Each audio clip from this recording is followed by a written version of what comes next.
Welcome to another episode of Burning Straw Man. I'm Matthew McManus. Today's episode I'm going to be talking about the attack on masculinity and the rise of femininity. There is a systematic attack by powerful institutions in this country, such as the Ivory Tower universities, progressive liberal politicians, far left-wingers, feminist organizations, to subvert traditional masculine values and to undermine traditional male dominance. Now take feminism, who the feminist organizations, the feminist philosophy, are one of the main engines behind this idea of subverting masculinity. Feminism started with humble beginnings. The women's right to vote, the suffragist movement. It then progressed to breaking through the social stigmas attached to women in the workforce. What feminism also did, however, was instill this idea that women will be just as happy, if not happier, solely pursuing a career and not having a husband, having children, raising children, being a housewife. These things were considered oppressive, backwards. Third wave feminism, modern feminism, is even more egregious. It says, women, let go of these traditional forms of femininity. You can dress like a man, grow your leg hair out, cut your hair short, burp, fart, be aggressive, be dominating.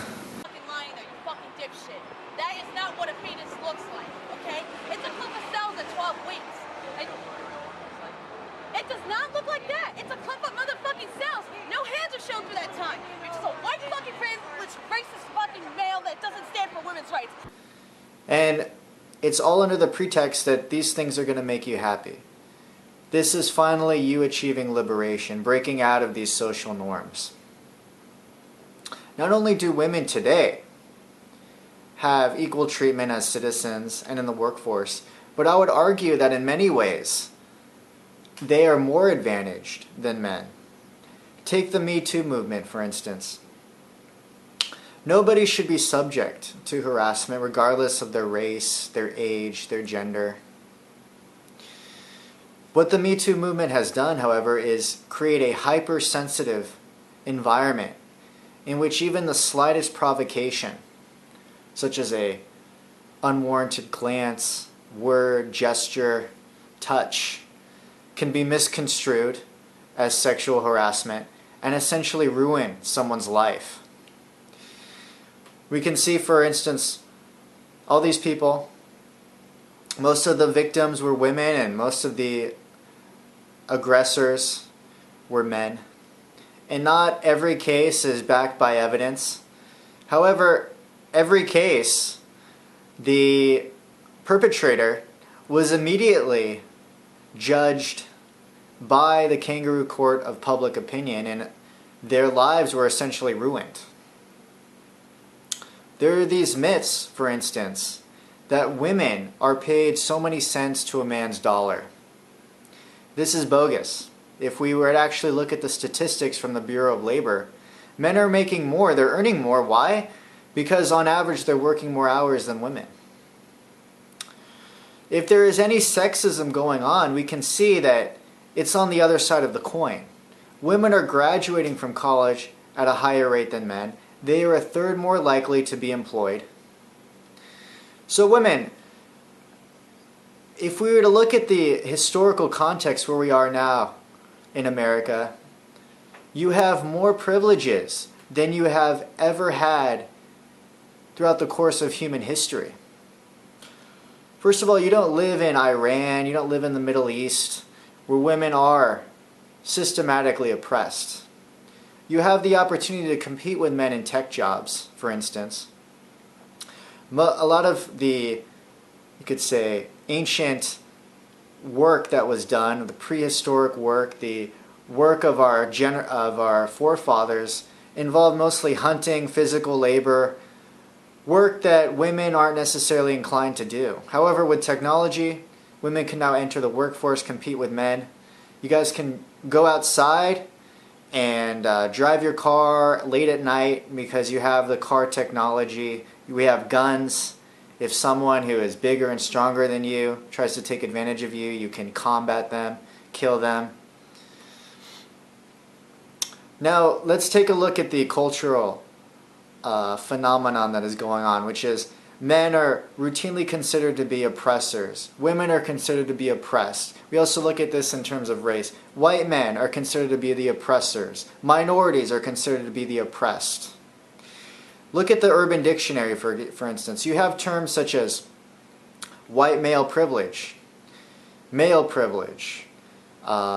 toxic masculinity. But there are no such terms as feminine toxicity, female privilege, Asian privilege. If you look at the statistics, Asians, out of all the races, actually earn the most on average. So clearly there's a bias going on. Also, if you were to analyze a lot of these women's studies courses, gender studies, a lot of it is based on this pretext that white male misogyny is the root of all evil. There's lots of countries where they elected one minority president and then went all the way back to electing all white presidents. They say they're Careful, because you're treading on some ground that could make you sound very racist here, and I don't think you're aware of it. Maryland's not going to come across racist. So. Some of what's been said here kind of racist. Your white opinion of racism doesn't racism really compare.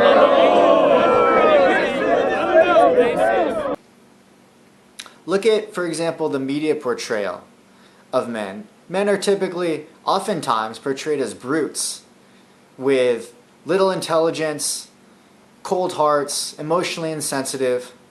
Women are often portrayed as these angelic, emotionally sensitive, intelligent people. You can see these in movies such as 40-Year-Old Virgin, Superbad, Knocked Up, where the main character is often seen as a goofball, impotent. Are you Andy? Yeah. Is this yours? Did you write this stuff? My girlfriend Jill found your speed dating card. Oh, yeah, right. God, I've been looking for that speed dating card. Thank you so much for bringing it to me. So you actually wrote that one girl looked like she was hurting for a squirtin'? Mm-hmm. Yeah, hurting for a squirtin'. I wrote that. Oh, so you wrote hoe for show. Yeah, I remember that girl. She was a hoe. For show. We look at the context of America as a free country. The progressive movement to try and undermine masculine values goes against the foundations of liberalism, of libertarianism, of what this country was founded on. It is essentially a tyrannical movement trying to suppress people and their natural abilities. We live in a country where people are given equal opportunities, not necessarily equal results. So I'll conclude with this point, which is men will be men. We hear this saying, we've heard this before. It's natural for men to be men. There will always be bad men out there. There will be men who try to take advantage, who try to rape, pillage, steal, who are criminal elements. But there will also be men who will try to protect, who are symbols of virtue, of piety, who are heroes in society. So we should understand that there are pros and cons to everything. And to try and, out of this idea of stopping rape culture, or stopping sexual abuse, stopping violence, that we need to attack masculinity is the wrong way of going about it.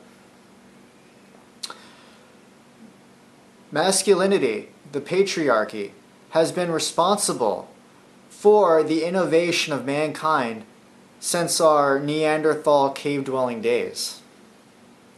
So, the patriarchy is not the problem. We should thank the patriarchy. We should support the patriarchy. We should support masculinity as well as femininity. And we should live free in this free country. Thank you very much.